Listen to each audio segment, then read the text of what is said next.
ఈరోజు నాకు కాకరకాయలు కాయలుగా ఫ్రై చేసుకుని తినాలనిపించింది. అక్కని అడిగితే అక్క వాళ్ళ పెరట్లోంచి నా కోసం కాకరకాయలు తీసుకొచ్చింది. చూడండి ఎంత ఫ్రెష్గా ఉన్నాయి. అక్క కర్రీ బాగా వండింది. ఈ కూర ఎలా వండాలో అక్కని అడిగి తెలుసుకుందాం. ఓకేనా, రండి. అక్క, కాకరకాయ కర్రీలోకి ఏమేమి కావాలో చెప్పేసి. ఎండుమిరపకాయలు, ఏంచిన శనగపప్పు, వేరుశెనగ గుళ్ళు, జీలకర్ర, ఎల్లుల్లిపాయ, ఎండు కొబ్బరి, ఉప్పు. వీటన్నిటిని ఏం చేయాలి ఇప్పుడు? వీటన్నిటిని మొత్తం మనం గ్రైండ్ చేసుకోవాలి ముందుగా. సాఫ్ట్గానా? అవును. ఓకే, అయితే ఏమేం కావాలో చెప్పాం కదా. ఇప్పుడు వీటిలన్నిటిని ఒక మిక్సీ గిన్నెలో వేసుకోవాలి.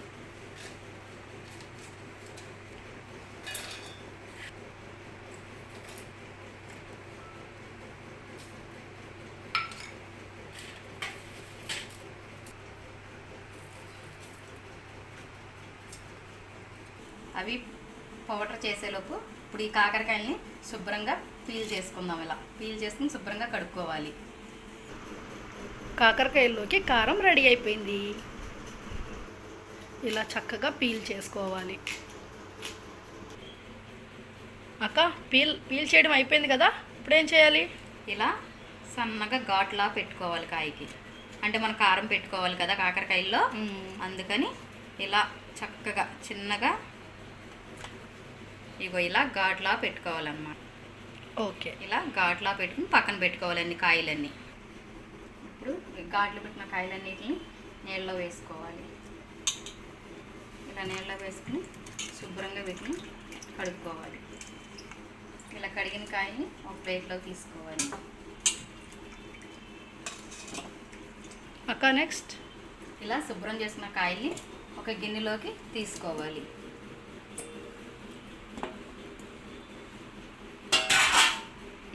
ఓకే, తీసుకుని నువ్వు ఇలా కొద్దిగా గళ్ళుప్పు వేసుకోవాలి.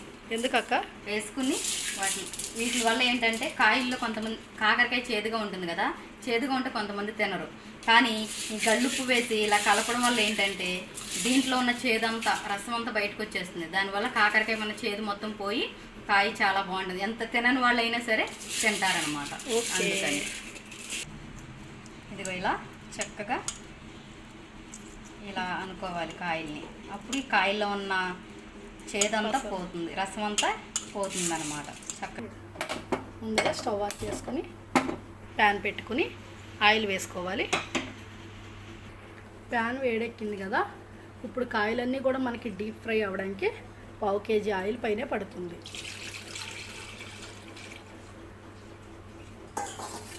ఆయిల్ కూడా బాగా హీట్ అవ్వాలి. అక్క, ఆయిల్ హీట్ అయింది అక్క. ఇప్పుడు ఈ కాయలన్నిటిని ఇలా మొత్తం పసరంతా వచ్చేయాలా?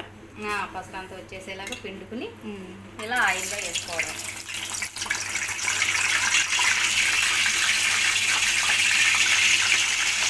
ఇలా మొత్తం అన్ని కాయలు వేసుకోవాలి. అలా మొత్తం అన్ని కాయలు వేసుకోవాలి. ఇప్పుడు వీటిని గోల్డెన్ కలర్ వచ్చే వరకు వేపుకోవాలి. అయితే హైలో పెట్టుకోకుండా మీడియంగా పెట్టి వేపుకోవాలి. హైలో పెడితే కాయ త్వరగా మాడిపోతుంది, లోపల వేగదు. అందుకని మీడియం ఫ్లేమ్లో పెట్టుకుని వీటిని చక్కగా గోల్డెన్ కలర్ వచ్చే వరకు వేపుకోవాలి. ఓకే, చూసారుగా కొంచెం కలర్ అయితే చేంజ్ అయింది. ఇంకా గోల్డెన్ కలర్ వచ్చే వరకు వీటిని ఫ్రై చేసుకోవాలి. ఇప్పుడు చూడండి ఫ్రై అవుతున్నాయి కదా, ఇంకా మొత్తం గోల్డెన్ కలర్లో ఫ్రై అయిపోవాలి. చూసారుగా కాయలు ఎంత చక్కగా ఎర్రగా వేగాయో. స్టవ్ ఆఫ్ చేసి ఈ కాయల్ని ఒక ప్లేట్లో తీసుకుందాం.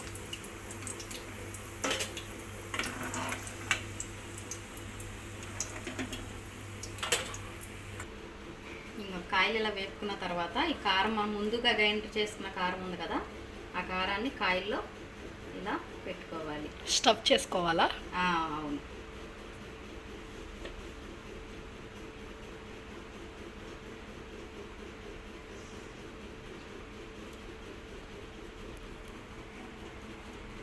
ఇలా పెట్టుకోవాలి. అన్ని కాయల్లో అలా పెట్టుకోవాలి.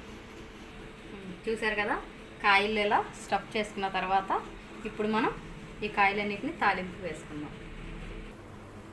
ఇప్పుడు తాలింపుకి కావాల్సినవి చూద్దాం. 2 ఎండుమిరపకాయలు, కొంచెం తాలింపు దినుసులు, కొద్దిగా జీలకర్ర, కొంచెం కరివేపాకు. ఓకే, ఇప్పుడు అదే బాండీలో 2 స్పూన్లు ఆయిల్ తీసుకోవాలి.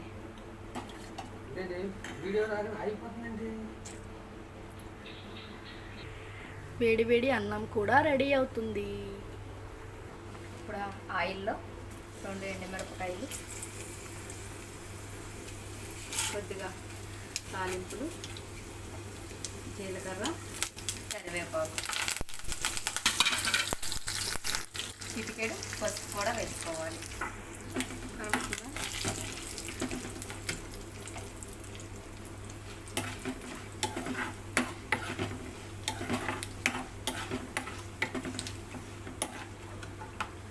తాలింపు ఫ్రై అయింది కదా, ఇప్పుడు ఈ కాకరకాయలు ఇందులో వేసేసుకోవాలి.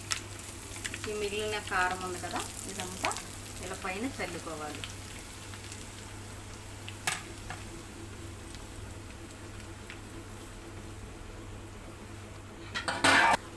చల్లుకుని ఒకసారి ఇలా కలుపుకోవాలి. మొత్తం ఇలా కలుపుకొని ఒక 5 నిమిషాలు సిమ్లో పెట్టి వేయించుకోవాలి కారాన్ని. కర్రీ అయితే రెడీ అయిపోయింది. కలర్ చూడండి ఎంత బాగుందో. ఈ కర్రీ చూస్తుంటే నాకైతే ఆకలి వేసేస్తుంది. మీదేం కర్రీనో కామెంట్లో చెప్పండి.